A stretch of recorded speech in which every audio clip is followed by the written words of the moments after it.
ibna binti Syekh Sa'id Ahmad Khan Al-Makki rahimahullah.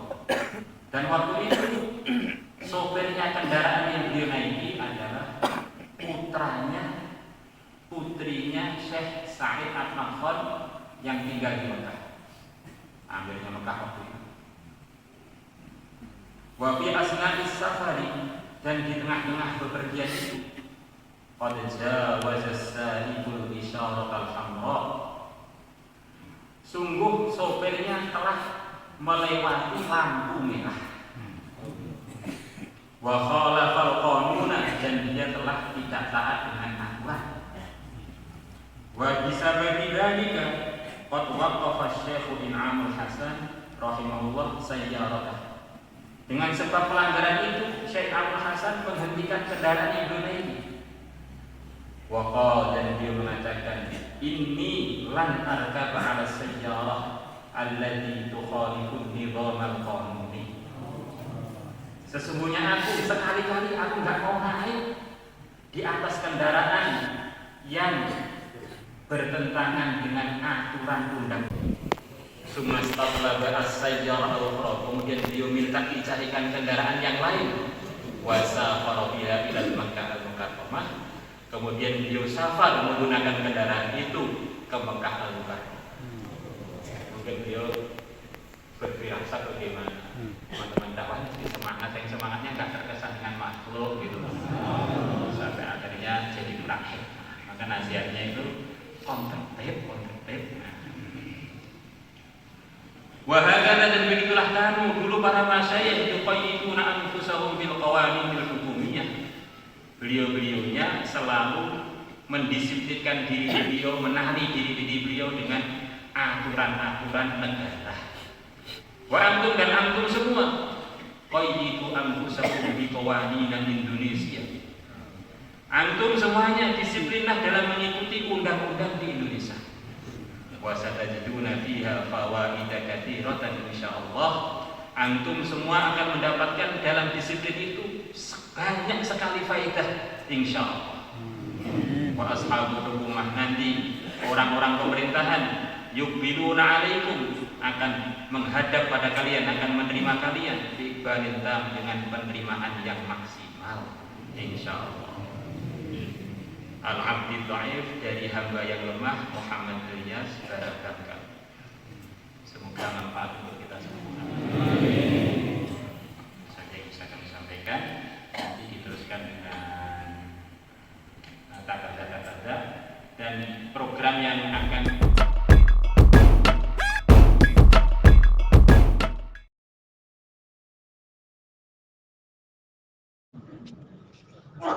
nahmaduhu wa nusalli wa nusallimu ala rasulihil karim, amma ba'd. Kok sepertinya pada penasaran. Jadi katanya pelajaran tauhid yang telah lalu itu sudah pasti, yang sekarang juga sudah pasti, yang akan datang sudah pasti. Jadi penasaran sebetulnya itu gak berubah apa-apa. Jadi yang penting kita ini diridhoi Allah atau tidak. Teman-teman semua, ini sekelumit cerita. Jadi kita bukan mau saya mau sedikit membaca surat dari Maulana Ilyas Barakat yang mensyarahi ayat sahabat untuk nasihat untuk pertemuan ini. Sebelum nasihat dari beliau. Jadi dulu tahun 83, sebelum cerita biar kita bisa sebelum memahami kronologi permasalahan kebaikan. Ada rombongan bergerak 1,5 tahun di Jawa, mulai dari Banyuwangi sampai ke Jakarta. Yang rombongan itu dipimpin oleh Profesor Maulana Abdus Sobur. Maka jamaah itu sebelum mampir ke Temboro, ayah kami rahimahullah Kiai Mahmud bermimpi mendengarkan azan dari India. Allah. Apa maksudnya? Ternyata pagi-pagi ada berita di markas lama di markas Manis Rejo sana ada rombongan orang-orang jenggot, kemudian katanya keliling untuk dakwah. Maka olehnya kami diundang ke Temboro, diajak makan-makan, terus diajak ngobrol-ngobrol. Ayah kami waktu itu bilang pada saya, pada anak-anaknya, kok masih ada ya di zaman akhir ini orang keliling-keliling dakwah pakai duit sendiri. Kemudian disuruh saya di pondok pusat sana yang terjemah teman dari Solo, kalau nggak salah Pak Ikhwan, kalau nggak salah terjemah. Cerita pengorbanan Nabi Ibrahim, pengorbanan Siti Hajar, pengorbanan itu. Saya kebetulan dengarkan bayan itu di paling depan. Ya, tahun 83 itu saya masih MI. Terus di tahun yang sama itu juga Kiai Muzairul almarhum sedang belajar di Mesir. Waktu itu kesimpulannya banyak teman-teman tabligh khusus beliau untuk diajak urut. Maka beliau mikir di Mesir ini dakwah apa masih perlu dari Al-Azhar aja.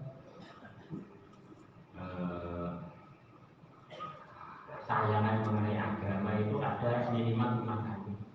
Mengenai sejarah, mengenai tafsir, mengenai tajwid, mengenai akal, mengenai nasihat-nasihat.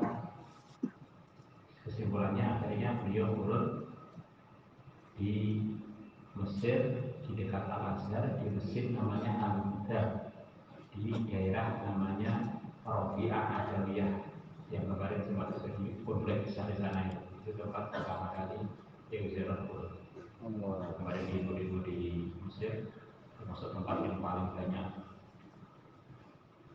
berdarah-darah di Rabi'ah Adawiyah. Selepas kerja di Rabi'ah Adawiyah,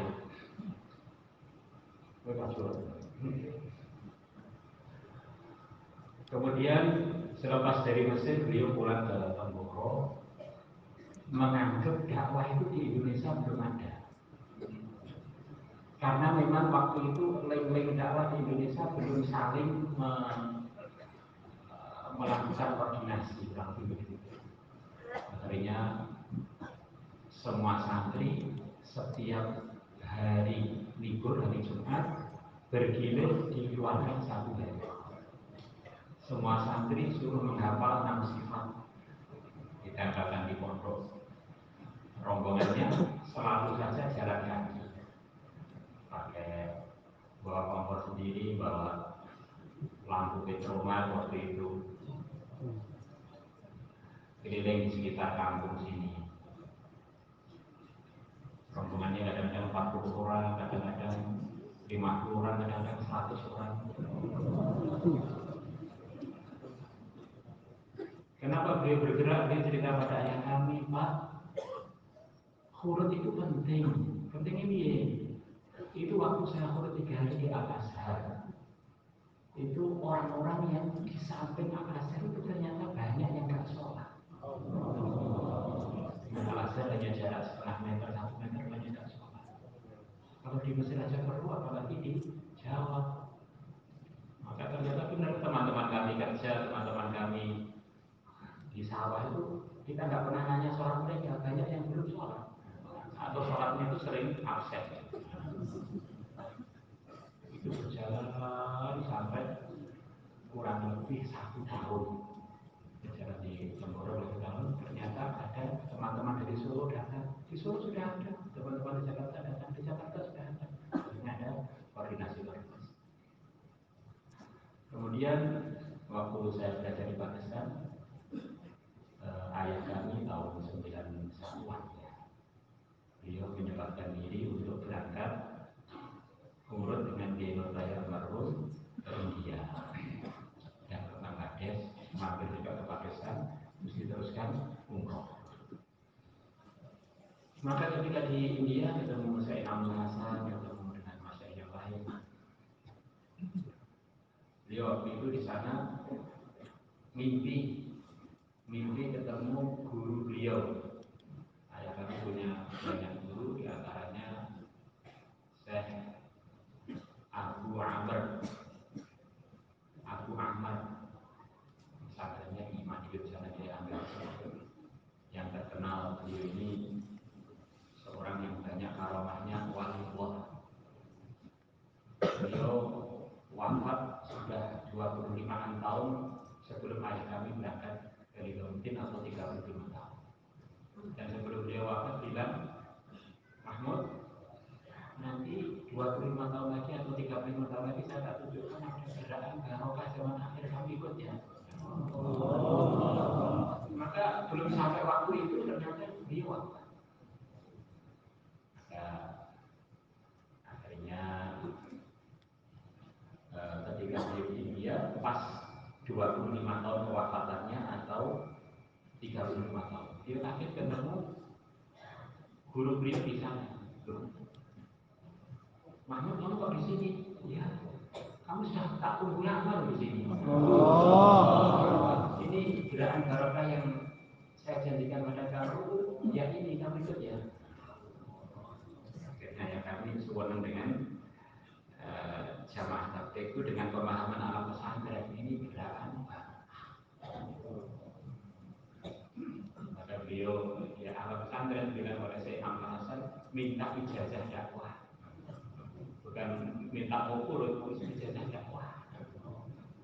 Nah, kalau orang dakwah itu kan sudah banyak orang dakwah, tapi ini termasuk bagian dakwah yang barokah. Pemahaman pesantren itu beda, ini minta ijazah. Maka di India sana itu ada seorang syekh besar yang hampir seluruh ulama India ngambil ijazah dari beliau. Namanya Syekh Abdul Qadir Al-Jilani. Itu para masyayikh ngambil dari sini. Dan ini ijazahnya itu ajaib. Ijazah untuk mengamalkan Islam. Padahal itu kan sudah diijazahkan oleh Rasulullah. Kenapa kalau begitu? Karena beliau dianggap di zamannya orang yang paling takwa di waktu itu di kalangan ulama. Masih hidup itu juga ngambil ijazah dari beliau, termasuk Syekh Ilyas yang Yusun Haidul Swatbah juga ngambil sanad dari beliau, sanad ngambil ijazah dari orang yang telah dipilih oleh Allah untuk mengamalkan Islam dengan begitu baik di akhir zaman. Maka hadir di sana ayah kami kurang lebih tamasak dihadar juga bagi nabi ini kamu pertanyaan usaha ini di dalamnya ada sekian banyak barokah. Itu sebelumnya jadi kesan kami dengan para masyayikh kemudian jadi ayah kami. Waktu terus berjalan sampai 2007 saya sendiri khidmat di Lumtin.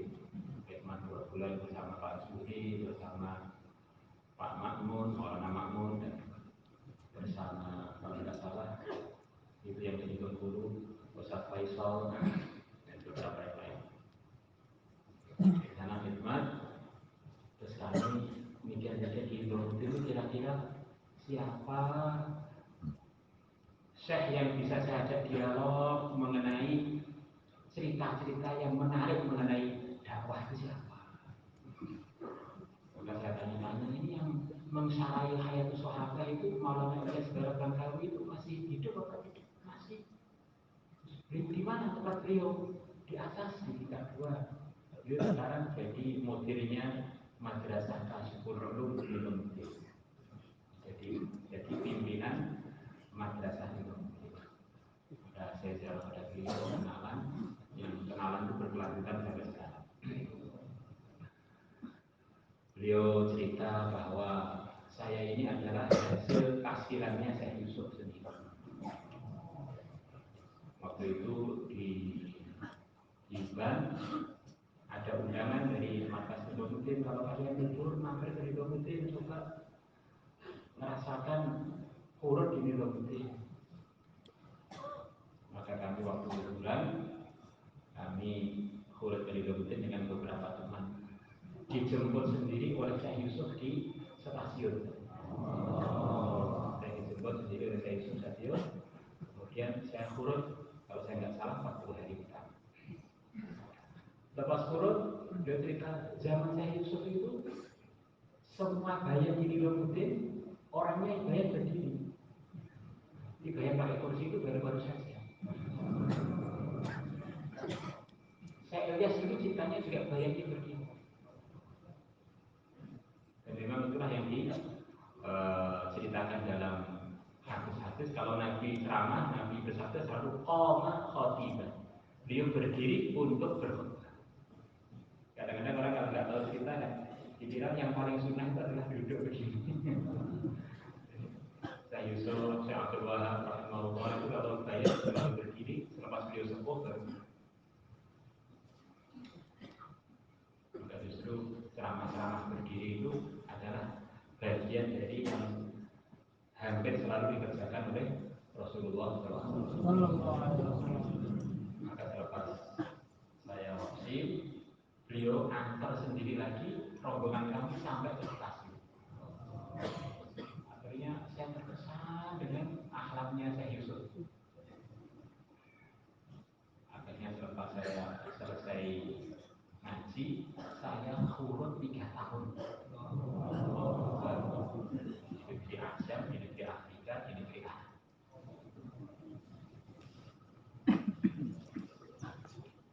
Kemudian beliau cerita selepas zaman Syekh Yusuf wafat, beliau mulai mengajar di Ridhomuddin, termasuk yang beliau ajar mulai dari kecil Maulana Sa'ad. Saya sangat akrab dengan Sayyidina Abdul Hasan.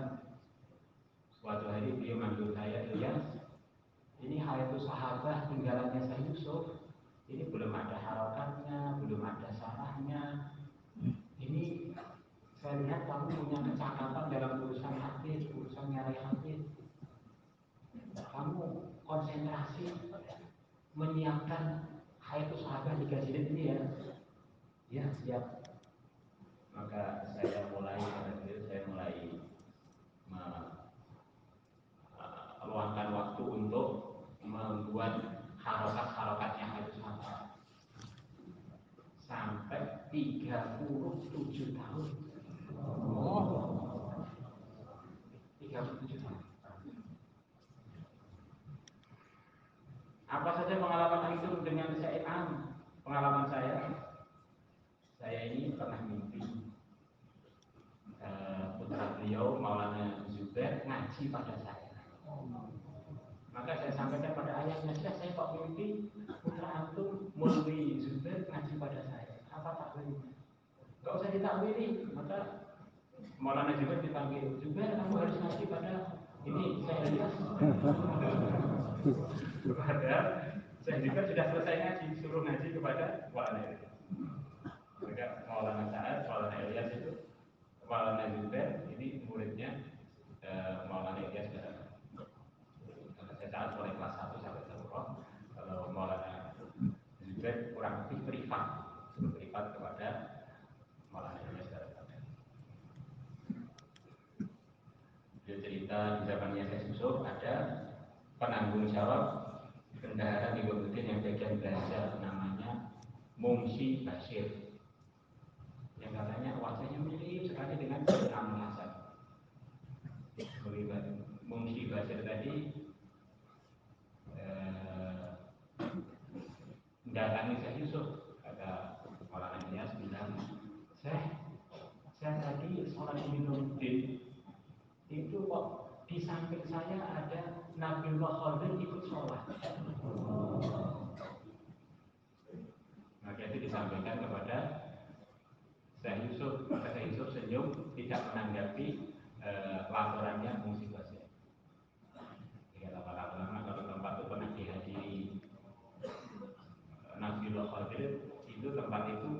pulangnya orang-orang ikhlas.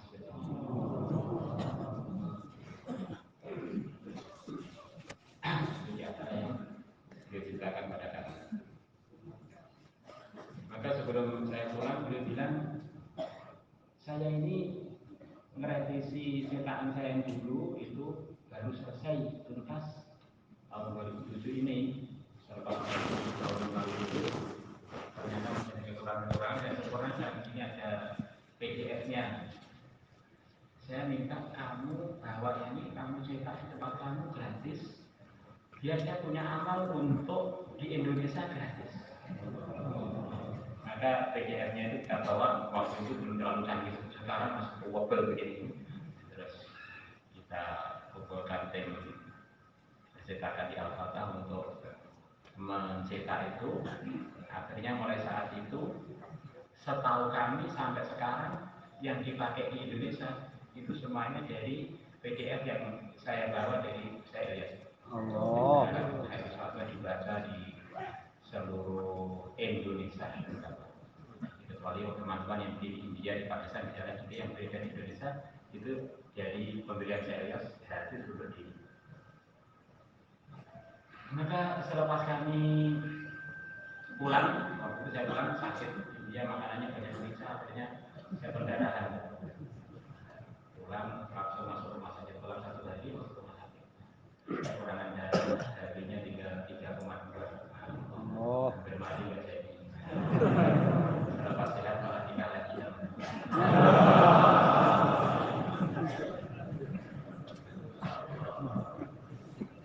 Di apa itu? Di infus darah, di dalam darah ada 15 kantong. Di darahnya banyak, termasuk darahnya kotor ini. Darahnya kotor, ini darahnya Pak Ansori, Pak Wahab, darahnya campuran. Termasuk darahnya Jezero.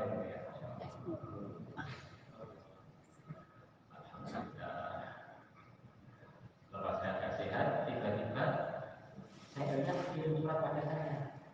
Isinya itu ajaib. Isinya itu gambar madrasah, gambar masjid. Terus kita bahasa Arabnya di sini itu ditulis, saya ini istikharah, bangunnya madrasah saya itu yang bangun kamu. Maka surat tak berikan dia pertama. Susah ya, kok bisa ya. Tapi keseluruhan aja. Di kemudian banyak orang itu keseluruhan aja dari nanti kan ada hal yang ajaib. Itu saya ngobrol pada dengan Yelzera di 2007 di Makassar. 2007 saya akhirnya ternyata di minggu yang sama ada teman kami dari Mekah, dari Jeddah, namanya Fauzi, aslinya orang Mesir, datang ke sini untuk urut waktu hari. Dan Fauzi itu termasuk orang kaya, dia yang bangun hotel-hotel di Madinah. Saya tanya, Fauzi, kamu kenal nggak dengan Syekh? Saya barusan dari tempatnya Syekh. Baru 3 hari yang lalu. Saya nggak mau apa-apa dengan kamu. Kamu mau nggak bangun ini? Gimana kalau saya mau? Waktu itu kurang lebih habis 10 M kan? 10 M lah. Maka langsung di rumah saya depan terakhir itu Fauzi, waktu itu belum ada HP-HP begini, dan di rumah saya adanya telepon rumah, telepon saya lihat, ngomong-ngomong berdua, ternyata isi orang dia benar bahwa yang akan bangun itu orangnya mampir dulu ditunggu. Mampir kalau dulunya bukan orang saya. Akhirnya dalam masa tidak lama terbangunlah madrasah terbangunlah. Dan dari sana saya tahu bahwa Sayyidina Abdul Hasan telah menyuruh Syekh Ilyas untuk memondokkan putrinya selama 10 tahun untuk dijadikan penanggung jawab pertama kali pondok putri yang dibimbing oleh Sayyidina Abdul Hasan. Dan bahkan yang meletakkan batu pertama itu adalah Sayyidina Abdul Hasan sendiri. Maka cerita itu kan ada bukunya, cerita itu bahwa Muhammad Hasan ini cerita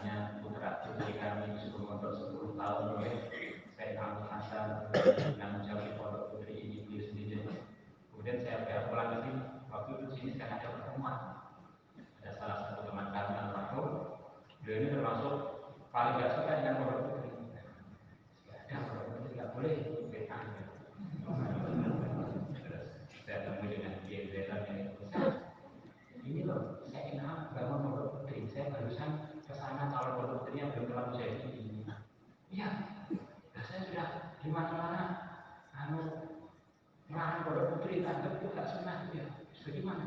Ya, terserah, bagaimana? Nah, saya pulang dari Temboro, pokoknya anak saya mau tak pondokkan langsung. Begitu pulang dari Temboro, langsung anaknya dipondokkan ke Jambi. Akhirnya setelah selesai dari Yaman, dapat santri Al-Fatah. Jadi termasuk pertama kali pondok putri yang dibangun oleh Mas Syekh Tablet adalah yang sekarang dikelola oleh CSS.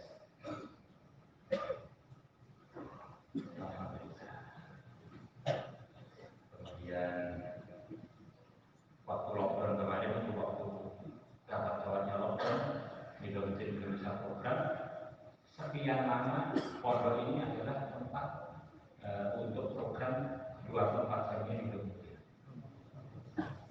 Mungkin teman-teman yang repatriasi sebagian ada yang mampir ke sana, itu bisa cerita. Saya kemarin tanya-tanya pada teman Bandung kemarin itu juga sebelum pulang mampirnya ke sana, dari situ sebagian ketemu Hadrat Imam Hasan, kemudian pulang. Ini alhamdulillah tempat yang dibangun dulu sekarang untuk pelatihan sementara program-program di pemimpin di Indonesia. Nah, program-program yang kita kerjakan di Temboro ini karena cerita tadi kita untuk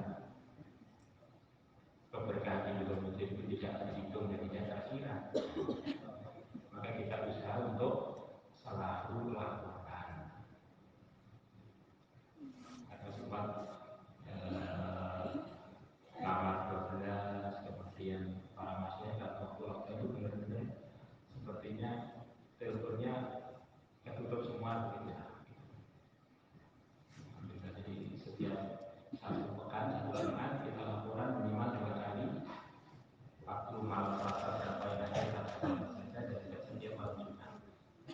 Termasuk musyawarah 4 bulan kemarin itu, kemudian musyawarah sekarang.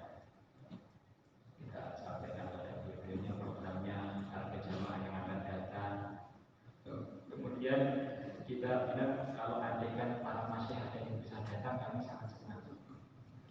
Maka dari videonya saya harapkan kamu menjadi strategi untuk mengundang kami. Nanti akan kita teruskan ke sesar malam. Maka saya pun membuat surat atas perintah sebagian dari timnya Mas Syed. Saya sendiri yang tanda tangan untuk meminta kedatangan masyarakat di musyawarah kali ini. Akhirnya saya harapkan beberapa masih disiapkan untuk datang, ternyata terkendala. Misalnya terkendala katanya di India ada varian baru apa, corona varian baru yang lebih ganas seperti Delta. Yang akan datang 2 rombongan, satu ke teman Jakarta, satu ke Temboro, tetapi dua-duanya. Kemudian kita kirim lagi minimal nasihat dari Hadrat Imam Hasan. Ada pas malam Jumat kemarin, sebelum mulai musyawarah tanggal 23 malamnya, jam 10 malam disampaikan bahwa sekarang ini seluruh dunia sudah numpuk surat ini untuk minta nasihatnya. Karena saat beliau belum berkenan untuk membuat instruksi apapun, sudah sekian lama. Karena memang kondisi di Indonesia masih sangat diawasi, ada CCTV, ada macam-macam yang ada batas. Kadang-kadang boleh 50 orang itu masih kadang-kadang berkurang lagi. Nanti kalau sudah waktunya, Habibie akan menulis nasihat juga dan akan dikirim ke Temboro. Itu intinya begini. Kemudian saya telepon kepada saya tempat kami ada pertemuan kondisi pandemi begini, apa nasihat yang harus diambil yang sesuai dengan akbar ini. Atau tempat kami jos-jos. Beliau saya minta pakai apa, terserah untuk pakai audio boleh, pakai surat boleh. Saya pakai surat saja, saya sudah tua, umur sudah mendekati 90, suara saya kurang jelas, saya tak boleh. Jadinya tulisan dia dikirim ke kami kurang lebih berapa hari yang lalu?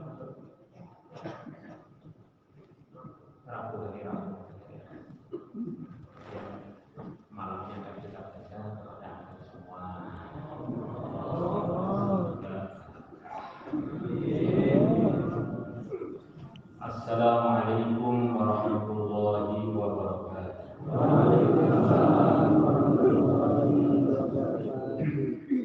Alhamdulillah wa kafa. Segala puji bagi Allah dan cukuplah Allah sebagai penolong. Wassalamun ala nabiyyil mustafa. Dan semoga keselamatan dari Allah atas nabinya yang telah Allah pilih. Wa ba'du. Selepas itu, barakallahu fi jalasatikum.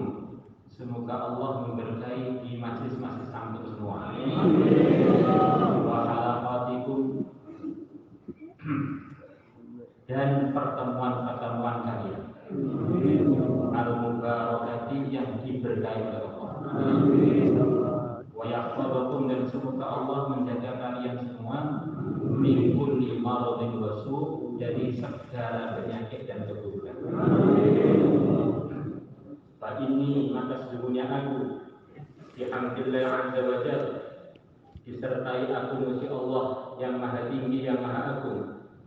Sahibtu, aku telah bersohbah Syekh Muhammad Yusuf Al-Kandahlawi rahimahullah, dengan Syekh Muhammad Yusuf Al-Kandahlawi rahimahullah, wa Syekh Al Hasan rahimahullah, dan juga aku telah bersohbah dengan Syekh Al Hasan rahimahullah.